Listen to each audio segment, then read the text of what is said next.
आर्थिक दबाव से जूझ रही हिमाचल प्रदेश सरकार प्रशासनिक ढांचे को छोटा करने की दिशा में बड़ा कदम उठाने की तैयारी कर रही है।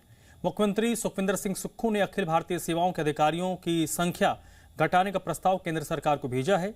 सरकार ने भारतीय प्रशासनिक सेवा यानी आईएएस अधिकारियों की संख्या 153 से घटाकर 147 करने का प्रस्ताव दिया है। वहीं भारतीय वन सेवा यानी फॉरेस्ट ऑफिसर्स की संख्या 114 से घटाकर 83 करने की बात कही है। सरकार ने यह कदम राज्य में बढ़ते वित्तीय दबाव के बीच उठाया है। केंद्र सरकार के द्वारा राजस्व घाटा अनुदान बंद किए जाने के बाद हिमाचल प्रदेश की वित्तीय स्थिति पर असर पड़ा है। बताया जा रहा है कि 16वें वित्त आयोग में आरडीजी बंद होने के बाद राज्य को हर साल लगभग 8 से 10 हजार करोड़ का नुकसान होगा।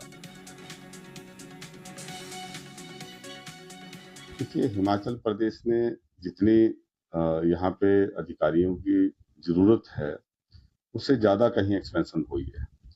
और जब हम अधिकारियों से बात करते हैं कि ये जस्टिफाइड है कि नहीं, तो ज्यादातर लोग जो है यही कहते हैं कि हमारे लिए प्रमोशनल एवेन्यूज है। तो प्रमोशनल एवेन्यूज क्रिएट करते करते जो है इतनी ज्यादा एक्सपेंशन हो गई है जिसको जो है सस्टेनेबल नहीं है, जिसको संभालना किसी भी सरकार के लिए जो है वो आर्थिक तौर पे जो है वो तर्कसंगत नहीं है। और ऐसे में जितना जायज है उतना ठीक है। संतुलित अगर हम कोई भी कदम उठाते हैं तो वो हमेशा ठीक होता है। कांग्रेस की सरकार ने, श्री सुखविंदर सिंह सुक्खू जी की सरकार ने हिमाचल प्रदेश की अर्थव्यवस्था को पूरी तरह पटरी से उतार दिया है। पूरे प्रदेश में 3.5 साल में विकास बंद है, खर्चा बदस्तूर जारी है। सरकार के खर्चों में कटौती नहीं है, बढ़ोतरी है। और मित्रों के ऊपर मेहरबानी है और विकास पूरी तरह से बंद है। जो इन्होंने financial mismanagement, financial miss appropriation किया है, इसका हिसाब भी जनता करने वाली है। तो देखिए, हिमाचल प्रदेश की सरकार वित्तीय संकट से जूझ रही है और इसी के मद्देनजर जो वरिष्ठ अधिकारी हैं, ब्यूरोक्रेट्स हैं, इंडियन एडमिनिस्ट्रेटिव सर्विस या फिर फॉरेस्ट सर्विस के जो अधिकारी हैं, उनकी संख्या में कटौती करने का प्रस्ताव है। इसी मामले पर हम बात करेंगे कि कहां से चले थे और कहां तक पहुंचे हैं। भूषण रोहटा जी इस वक्त हमारे साथ जुड़े हैं, हिमाचल कांग्रेस पार्टी के नेता हैं, और संजय शर्मा जी हैं, भाई साहब प्रवक्ता हैं भारतीय जनता पार्टी के। आप दोनों लोगों का बहुत बहुत स्वागत, वेलकम। भूषण जी, आपसे शुरू करता हूं सर। क्या एक्सेसिव अधिकारी हो गए थे? अभी मंत्री जी का मैं बयान सुन रहा था, उसमें उन्होंने ऐसे ही कुछ इशारा किया, डायरेक्ट तो नहीं बोला उन्होंने, बट वो इशारा कर रहे थे, हिंट दे रहे थे कि ज्यादा हो गए थे। क्या ऐसा है या कटौती की कुछ और वजह है? और अगर ज्यादा थे तो इतने दिनों के बाद क्यों याद आई?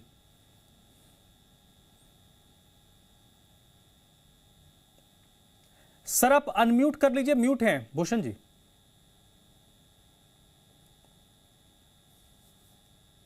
जी सर, अब मैं ऑडिबल हूँ? हाँ, बिल्कुल बिल्कुल, आप बोलिए। जी जी जी, शुक्रिया। देखिए, जो परिस्थितियां हो गई है वो तय करती है कि आपको कौन से फैसले किस वक्त में जाकर लेने हैं, और वक्त के अनुसार ही जाकर जो है चीजों का भी तय किया जाता है कि आपको कहाँ पे जाकर किन, अगर ऑफिसर्स की हम बात करते हैं, कहाँ पे जाके किसको तैनात करना है, तो वो सारी चीजें जो है एक वक्त के अनुसार ही होती है। अगर आप सबसे पहले तो हमें लगता है कि पहले हिमाचल की ही परिस्थिति को समझना जरूरी है, जो कि बाकी प्रदेशों के मुकाबले बहुत ज्यादा अलग है। एक तो छोटा पहाड़ी राज्य है, दूसरी बात है यहाँ पे जो संसाधन है वो बहुत सीमित है। यहाँ पे आपने देखा होगा पिछले चाहे 2023 की बात करें, 25 की, तो चलो मैं अभी दो आपको दो ही बातें इस तरह की गिना रहा हूँ, लेकिन इसके अलावा अगर हम पिछले कुछ बातें देखते तो वहां पे जाकर जो है प्राकृतिक जो आपदाएं हैं आपको वो भी बहुत देखने को मिली हैं। और इसके अलावा जो है जो आरडीजी जो प्रदेश सरकार की बंद की गई थी, और इसमें कहीं ना कहीं देखिए जो केंद्र से जो आपको दबाव देखने को मिलेगा, तो जो पैसा हो गया ना, देखिए पैसा जो है वो जनता के ऊपर खर्च होना चाहिए, ना कि किसी एक अननेसेसरी जो एडमिनिस्ट्रेटिव बर्डन के ऊपर। और दूसरी बात होगी यहाँ पे, देखिए अगर हम केंद्र सरकार की बात भी करते हैं, नरेंद्र मोदी जी की बात करते हैं, मैं तो हैरान हूँ कि भाजपा अगर इस पे भी जाके बातें कर रही है तो सबसे पहले तो उनको एक जो मॉडल नरेंद्र मोदी जी जो बात करते हैं, मिनिमम गवर्नमेंट की जो बात करते हैं, तो अगर आप उसको जाकर देखते हैं कि तो केंद्र में जाकर ये जो चीज होगी मिनिमम गवर्नमेंट की बात हो खुद ही जाकर करते हैं। तो अब जब नरेंद्र मोदी खुद जाकर इस तरह की बात करते हैं, अगर प्रदेश सरकार उसको प्रैक्टिकली इसको इस्तेमाल में लेकर आने की बात करती है, तो कहीं ना कहीं भाजपा की जो प्रदेश की जो इकाई होगी वो कहीं ना कहीं न जाने किस बात की वजह से और किस वजह से जागरूक तिलमिला रही है। तो ये चीज देखने की जरूरत है। देखिए, अगर इसको आर्थिकी के पॉइंट ऑफ व्यू से देखिए, जिस तरीके से जाकर जो है, अभी मैंने बिंदल जी का बयान भी सुना। पहले क्या हुआ कि जो आर्थिकी होगी आपने उसको बंद कर दिया। आर्थिकी प्रदेश के लिए एक ऑक्सीजन का काम करती है। फिर उसके बाद जाकर आप जो है, फिर आप लेक्चर दे रहे हैं हमें कि ये आप इस चीज को जाकर दो, कहीं ना कहीं ये कोऑपरेटिव फेडरलिज्म नहीं है, ये पॉलिटिकल प्रेशर की बात करते हैं ये। तो ये जो संघीय ढांचा हो गया है जो हमारे मुल्क का, ये जो आर्टिकल 1 भी जो संविधान की जाके बात करते हो, तो आपको उसका अनुसरण करना चाहिए, उसको जाके आपको चीजें देखना चाहिए। तो यहाँ पे इस तरह की देखिए, अगर कम अधिकारी है तो इसका मतलब गवर्नेंस छोटी नहीं है। गवर्नेंस और रिक्वायरमेंट जो वक्त के अनुसार जाके चीजों को देखा जाता है। और मैं सबसे बड़ी बात समझता हूँ कि अकाउंटेबिलिटी है, जिसको लेकर प्रदेश सरकार पूरी तरह से प्रतिबद्ध है। ठीक है सर। मेरे साथ रमेश नेगी भी जुड़ चुके हैं, रिटायर्ड IAS अधिकारी हैं। सर, मैं बहुत बहुत स्वागत है, मैं आपके पास आता हूं। उससे पहले संजय शर्मा जी, क्या जरूरत थी इस वजह से, या जैसा आप लोग पिछले दो साल से, तो पहले 6 महीने साल भर को छोड़ दें, तो पिछले 2-3 सालों से जो आप लोग लगातार कह रहे थे कि सुक्खू सरकार फाइनेंशियल स्थिति को काउंटर नहीं कर पा रही, मैनेज नहीं कर पा रही है कि कहां पर कितना पैसा देना है, नहीं है, हमारी कमाई कितनी है, हमारा खर्च कितना है, पैसा मैनेज करना भी तो एक आर्ट है। तो क्या आप लोग उस चीज को दोहराएंगे? देखिए, निश्चित तौर पे मुझे लगता है भूषण जी के स्वयं के जो बयान ये दे रहे हैं, राजनीतिक बयान जो दे रहे हैं, इसमें स्वयं में विरोधाभास है। एक तरफ हम ना तो संघीय ढांचे की तरफ जाना चाहते हैं, ना ब्यूरोक्रेट्स को डिस्कस करना चाहते हैं। हम तो डिस्कस करना चाहते हैं कि प्रदेश की जो आर्थिक स्थिति है उसको लेकर के विचार होना चाहिए। और सरकार की कथनी और करनी में बहुत अंतर है। मुख्यमंत्री कहते कुछ हैं, करते कुछ हैं। मुख्यमंत्री जी ने अभी एक हालिया ऑर्डर में, अगर पूरी बातों के बीच में नहीं भी जाइए, मुख्यमंत्री के कार्यालय के स्वयं के आदेश कि अब हम भविष्य में प्रदेश की आर्थिक स्थिति को देखते हुए किसी को भी जो है वो सेवा विस्तार या फिर री एम्प्लॉयमेंट हम नहीं देंगे। लेकिन जिस दिन वो सरकारी आदेश आता है उससे अगले ही दिन जो है वो एक चीफ इंजीनियर जो है वो प्रदेश के ENC उनको दे दिया जाता है, जबकि उनके पीछे 15 और कतार में खड़े हैं जिनको प्रमोशन मिलना है। वो 10 लोग कतार में खड़े हैं। इसलिए आपकी कथनी और करनी में अंतर है। और आप कोई नया काम नहीं कर रहे हैं। 1990 और 91 के भीतर भारतीय जनता पार्टी की हिमाचल प्रदेश में सरकार थी। शांता कुमार जी उसके मुख्यमंत्री थे और उन्होंने हिमाचल प्रदेश के अंदर उस समय के हालात को देखते हुए उन्होंने केंद्र सरकार को कहा कि हम और जो है वो IAS अधिकारी या IPS अधिकारी हिमाचल प्रदेश का वित्तीय बोझ हम नहीं बढ़ाना चाहते, इसलिए वहां पे नहीं भेजे जाएं। लेकिन कार्मिक विभाग ने कहा कि ये जो है ये संघीय ढांचा के भीतर हर एक राज्य को मिलने वाले अधिकारी जो है वो एक कंपोनेंट के अंदर आपके जिलों के आधार के ऊपर, आपकी जो आर्थिक स्थिति है उसके आधार के ऊपर, आपकी जनसंख्या को आधार बना करके उसके अंतर्गत कानून और व्यवस्था को संभालने के लिए जो है कितने लोग चाहिए और प्रशासन को चलाने के लिए कितने लोग चाहिए। ये एक कार्मिक विभाग का एक सेट फार्मूला है, उसी के अंतर्गत जो है वो नियुक्तियां ये दी जाती हैं। आपको याद होगा एक समय जब प्रदेश की स्थिति अच्छी, प्रदेश के अंदर जो है वो पुलिस का अगर सबसे ऊंचा पद होता था तो IGP, inspector general of police, IGP, हाँ। DGP, ADGP ये नहीं थे। DIG के बाद IG एक सर्वोच्च पद होता था। लेकिन समय के साथ जो है वो सारी व्यवस्थाएं बदली और ADGP के पद हुए, ADGP का 1 पद हुआ, 2 पद हुए, 4 पद हुए। तो इस तरह से मतलब ये व्यवस्थाएं जो है वो बदली हैं। अगर आपको लगता है, मुझे लगता है कि ये एक राजनीतिक बयान के नाते ये बहुत अच्छी बात है कि आप कह रहे हैं, लेकिन दूसरी तरफ जिस दिन आप कहते हैं उससे अगले दिन कम से कम 4 चेयरमैन या वाइस चेयरमैन की फौज जो है वो खड़ी कर देते हैं। क्या वो प्रशासनिक आवश्यकता है? ठीक है सर, आपके निगम और बोर्ड, ठीक है, मैं आता हूं संजय जी, इसको बनाए हैं, क्या वो समय की आवश्यकता है? ठीक है संजय शर्मा जी। रमेश नेगी हमारे साथ हैं, रिटायर्ड IAS अधिकारी हैं।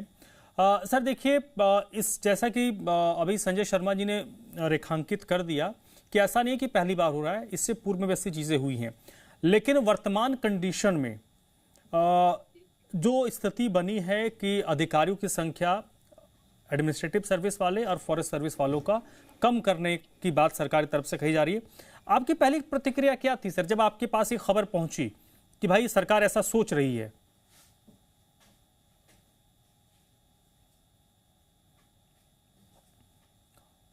रमेश नेगी जी, आपको आवाज आ रही है सर? तो आप मुझे सुन सकते हैं? हाँ, अब आइए सर प्लीज। तो आपने सवाल सुना या मैं रिपीट करूं सर? खुशी हुई ये सुन के कि इस तरह के सुधार की बात हो रही है। वो इसलिए कि सरकारें अक्सर इस तरफ ध्यान नहीं देती, और मैं तो खुद आईएएस में रहा हूँ 35 वर्ष। जो सीनियर ब्यूरोक्रेसी है उसका वेस्टेड इंटरेस्ट रहता है कि पोस्ट बड़ी हो ताकि सीनियर लोगों को, ज्यादा लोगों को एडजस्ट किया जाए। अभी हिमाचल में 10 लोगों को डीजीपी स्केल दिया गया, और वो जब मैंने खबर सुनी तो मुझे बड़ी हैरानी हुई। एक जमाने में मैं भी हिमाचल में था थोड़े दिन के लिए, उसके बाद तो मैं यूटी कैडर चला गया। तब हिमाचल में 32 थाने थे और 120 आईपीएस थे। तो ये इसी तरह के आईएएस का हाल है कि हमें डिजिटल वर्ल्ड में, आजकल डिजिटल जमाना है, डिजिटल जमाने में पोस्टें घटनी चाहिए, क्योंकि उसके लिए हर आदमी को फाइल लेके आना जाना नहीं है। एफिशिएंसी बड़ी है, लेकिन ये ब्यूरोक्रेट्स इस तरह से अपना हमारा रहता है, हमारी जाति के लोगों का, पॉलिटिशियन इसको समझ नहीं पाते हैं। वो तो केंद्र में ये है कि फॉर्चुनेटली उनके बहुत ज्यादा रिसोर्सेज हैं। हिमाचल में आज अगर ये बात कर रही है सरकार, तो ये कोई उनकी गुड फेथ नहीं है, ये मजबूरी है। 5 साल पहले करनी चाहिए थी, अब चुनाव होने वाला अगले साल।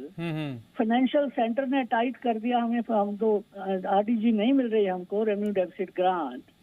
तो ये चिंताएं पहले होनी चाहिए। यही ब्यूरोक्रेट जो आज हैं, ये 4 साल पहले उनको ये विचार नहीं आया। But I welcome it.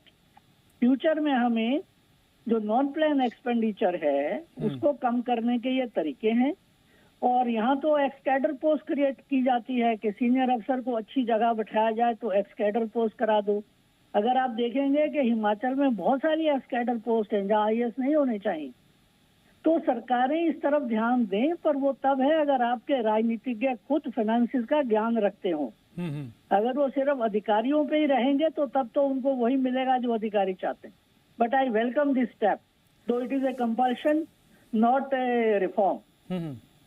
नहीं, आप ये कह रहे हैं कि अभी जो सरकार ने फैसला किया ये मजबूरी में लिया गया फैसला है, रिफॉर्म के तौर पर नहीं। रिफॉर्म के तौर पर अगर लेते तो पहले ले लेते।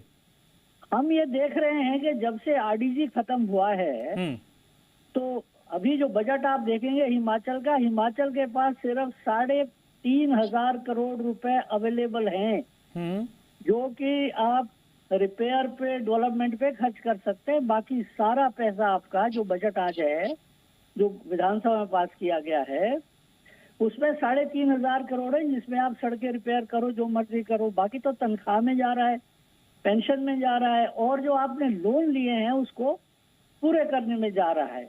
तो इसलिए अगर ये ऐसे स्टेप आज नहीं लेंगे तो अगला 1 साल आपको बहुत कष्ट वाला होने वाला है। और इसलिए मैं कह रहा हूँ कि एक मजबूरी है, ये रिफॉर्म नहीं है, लेकिन मजबूरी भी है तो एक अच्छी मजबूरी है, हमें इसे स्वागत करना चाहिए। नहीं, वो तो ठीक है, मैं आपकी भावना समझ रहा हूं सर।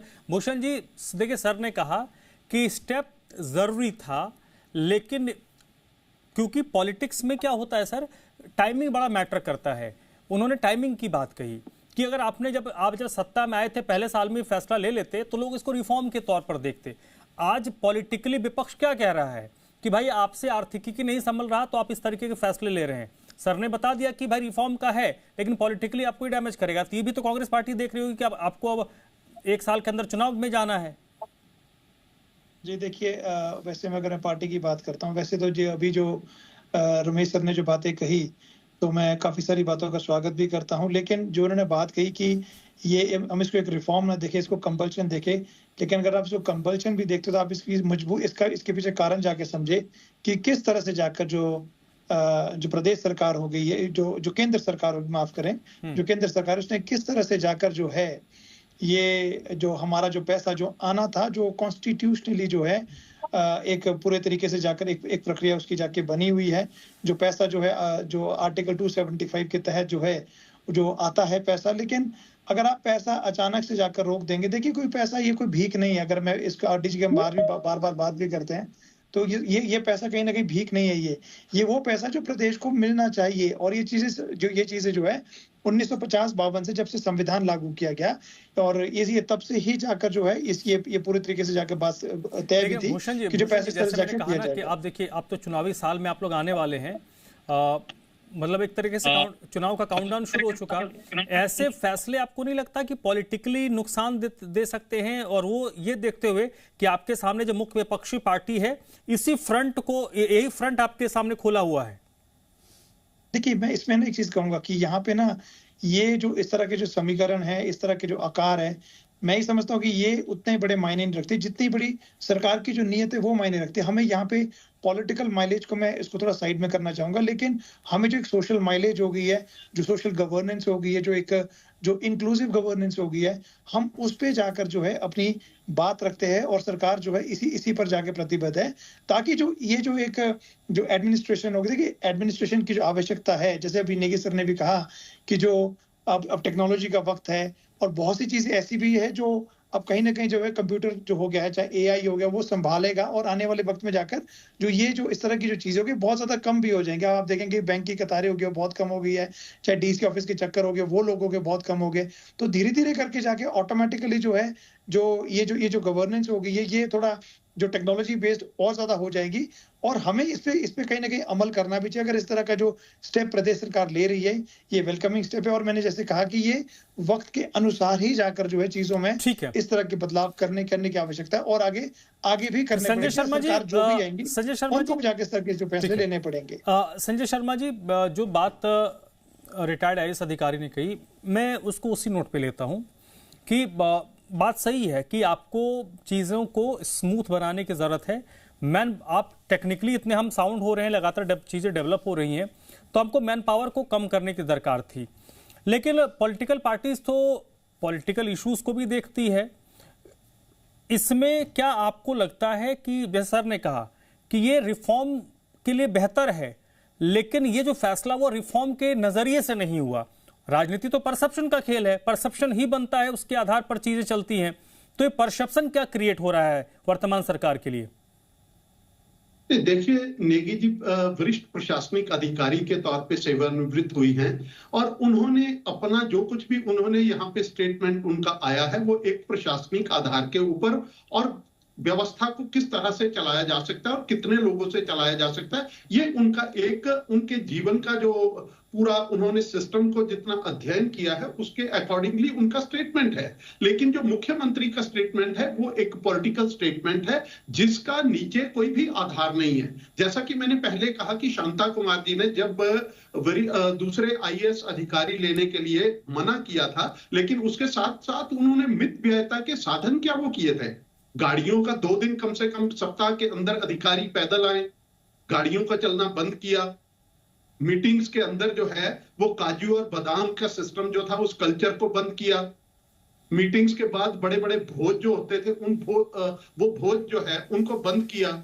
उन्होंने जितने भी राजनीतिक जितनी भी अपॉइंटमेंट्स आपकी रहती है, चेयरमैन, वाइस चेयरमैन और भी कई निगमों बोर्डों के सदस्यों के तौर पे, उनको भी बंद किया। यानी आपकी जो है आपकी फाइनेंशियल मैनेजमेंट आपकी नजर आनी चाहिए, वो सरकार की कहीं नजर नहीं आ रही है। मैं इस चीज का पक्षधर भारतीय जनता पार्टी नहीं है कि आप किसको लगाना चाहते हो, किसको रखना चाहते हो, कितने नंबर बढ़ाना चाहते हो, कितने नंबर हटाना चाहते हो, ये आपके ऊपर विशुद्ध तौर पे सरकार का अधिकार है और सरकार इसके ऊपर अपनी प्रपोजल केंद्र सरकार को भेज सकती है। लेकिन आपके जो स्टेटमेंट है उसके भीतर गंभीरता नजर नहीं आ रही। प्रश्न तो इस बात का है कि आप जो है आपने कहा कि आप सैलरीज कट करेंगे, ठीक है, आपने कोई बता दे किसी पार्टी ने कहा हो कि आप गलत कदम, लेकिन आप एक तरफ जो पब्लिक रिप्रेजेंटेटिव्स हैं, जो अधिकारी हैं, कर्मचारी हैं, उनके सैलरी के ऊपर तो कट लगाओगे, लेकिन आप 10 चेयरमैन, वाइस चेयरमैन और उनकी फौज और खड़ा करके आपने जो एक प्रावधान नहीं था संविधान के भीतर, आपने जो है वो सीपीएस की फौज खड़ी कर दी। क्या वो प्रदेश की, आप जब पहले दिन आए थे, मुख्यमंत्री, प्रदेश के मुख्यमंत्री का अपना एक वो पॉलिटिकल स्टेटमेंट नहीं थी, वो एडमिनिस्ट्रेटिव स्टेटमेंट थी कि हम इस प्रदेश के आर्थिक हालात जो है वो श्रीलंका के आर्थिक हालात के जैसे बन चुके हैं, इसलिए गंभीर कदम उठाने चाहिए। लेकिन गंभीर कदम क्या उठाए? अगले दिन आपने 6 पार्लियामेंट्री सेक्रेटरीज की जो है वो अपॉइंटमेंट कर दी। तो आपके मामलों के भीतर आपकी जो स्टेटमेंट्स है वो सिर्फ राजनीतिक बयान। संजय जी ठीक है सर। रमेश नेगी जी आपके, ठीक है संजय शर्मा जी, सरकार गंभीर कहाँ है? ठीक है Ramesh Negi ji sir, as a, ठीक है, व्यवस्था का परिवर्तन हुआ कहाँ है? ठीक है भाई साहब, ठीक है रमेश जी। सर एक एक्स ब्यूरोक्रेट के तौर पर सरकार के कामकाज, कई सरकारों के कामकाज को आपने देखा होगा। वर्तमान सरकार की अगर हम बात करें, सुक्कू साहब की बात करें, जिस तरीके से फाइनेंशियल स्थिति को लेकर उन पर आरोप लगते हैं, आप उससे कितना सहमत हैं? क्योंकि जब आपको पता है कि आपकी आमदनी कितना है, आप इसको खींच के कहां तक लेकर जा सकते हैं, आपका खर्च कितना, अगर हम आरडीजी को छोड़ दें, जो रेवेन्यू डेफिसिट ग्रांट था उसको अगर वो 8 से 10 हजार करोड़ को माइनस भी कर दे, उसको हटाकर भी आपको पता होता ना कि आपकी क्या आमदनी है, कितना आपका खर्चा है, वो पैसा कहां से आएगा। तो उस हिसाब से क्या सरकार चली? नहीं, देखिए जो आरडीजी का इशू है वो पॉलिटिकल इशू जरूर है। वो पूरे जो हिमालयन स्टेट्स हैं, 9 स्टेट्स, नॉर्थ ईस्ट हो, हिमाचल, उत्तराखंड हो, जम्मू कश्मीर तो अब स्टेट नहीं है, वो उनके लिए बहुत बड़ा एक धक्का है। ये मानते हैं, सब मानते हैं कि ये एकदम बंद हो गई। ये आशा थी कि धीरे धीरे बंद होगी, लेकिन वो फाइनेंस कमीशन का एक अपना जो निर्णय है उन्होंने भी उसके कारण दिए हैं। तो वो फाइनेंस कमीशन एक इंडिपेंडेंट अथॉरिटी है, वो डिसाइड करती है और उसके बाद केंद्र सरकार उस पर काम करती है। और आपने देखा होगा कि केंद्र सरकार ने फाइनेंस कमीशन की डेवोल्यूशन जो है वो फ्री डेवोल्यूशन होती है, मुख्यमंत्री को, सरकार को फ्रीडम होती है। लेकिन उसके बाद केंद्र सरकार ने 50 साल का एक लोन जो है ये पहाड़ी राज्यों के लिए दिया है, हिमाचल को भी पैसा मिला है, लेकिन वो टाइट ग्रांट बन गई। वो एक उनको हक नहीं मिला, एक लोन मिला, लेकिन व्यवस्था और एक सुविधा मिली। लेकिन जो आप सरकार की बात कर रहे हैं, मेरा ये मानना है कि ब्यूरोक्रेट्स जो हैं वो पॉलिटिशियन को सही अगर गाइड करें।